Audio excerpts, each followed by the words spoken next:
Zon Inga. Halo yang Abi banyak halo kalihot hari itu. Apa khabar kita orang di siang? Dengar lagi kalihot dalam Zon Inga di Cat FM. Nah, hari itu Kak Lehot bersemangat sikit.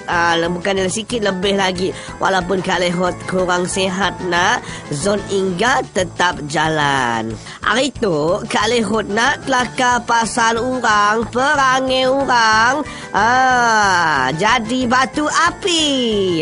Firestone kata orang kampung saya. Jadi Kak Lehot nak madah kita orang Inga gila-gila, geram hatiku dengan orang tu yang jadi batu api.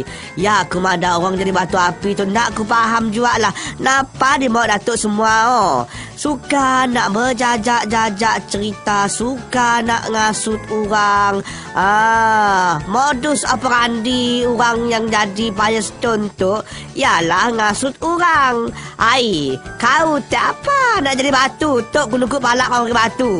Suka gila nak ngasut orang, nyuruh orang atau orang tak berkelahi, nyuruh orang berpecah belah. Nak orang datuk lah tak patut dalam masyarakat kita. Bukan yang nak kerja nak bagus, tapi kerja benda-benda si bagus. Jadi batu api. Kau tahu sih mung di neraka nun nun di akhirat nun kena di neraka, kau ditukuk dengan api baru kau tahu. Jadi benar kau sia jadi batu api.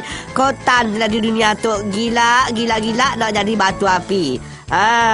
Jadi Kak Lehot hari tu geram lah gila-gila. Hingga Kak Lehot dengan orang yang nak jadi batu api. Batu api. Heran je hatiku. Muka tena si dapat tangga kita, muka orang batu api tu ada pelbagai muka. Ada yang muka bagus dan kedak debah tungkup langit. Debah tungkup langit bagus gila muka. Tapi perangai auzubillahimin zalik. Kelah hawla wala quwata billah. Nang suka nak ngasut orang Firestone. Geram Kak Lehot korito. Kami sabar Kak Lehot. Kak Lehot nyabar diri Kak Lehot hari tu. Jadi orang nak suka jadi batu api tu, fikir-fikirlah kita orang nak. Mun rasa diri ya tahan panas, nak jadi batu api, nak mecah belahkan keluarga orang, nak mecahkan belah masyarakat kita. Siapa pola ajak kau siap? Di akhirat nun kau jawablah dengan Tuhan.